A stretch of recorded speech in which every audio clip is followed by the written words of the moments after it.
La, imeandikwa mtakula kwa jasho, sio kwa kuombewa na mitume na manabii, sio kwa kutabiriwa mali, pesa, utajiri, magari, wachumba, majumba.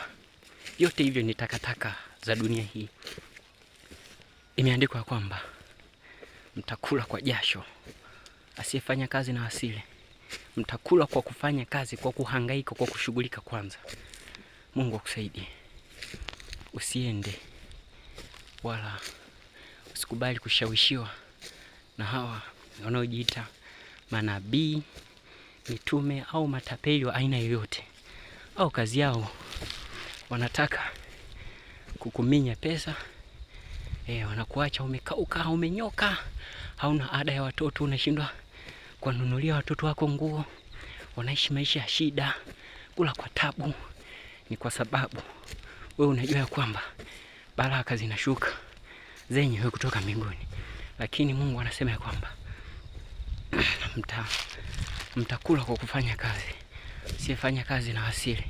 Ndio maana Adam na Eva, Mungu hakuwafungulia maduka wala hakuwawekea mitaji ya nini sijui, wala hawanunulie magari, waletee majumba, hamna.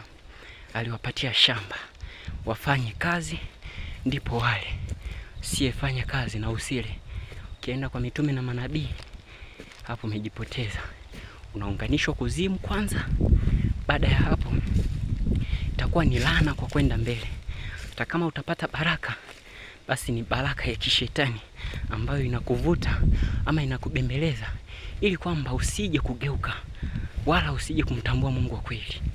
Yesu akusaidie. Fanya kazi ili kwamba uwe na chakula chako cha kujitosheleza, na kwa ajili ya wengine wahitaji, na kwa ajili ya watoto wako. Hayo ndio maisha ambayo ni mazuri. Utaishi kwa amani hapa duniani, au utakuwa na shida yoyote. Haleluya. Mungu akusaidie sana. Hata mimi hapa nimetoka shamba, najua ya kwamba asiyefanya kazi na asile. Kwa kufanya kazi ndipo nitapata chakula.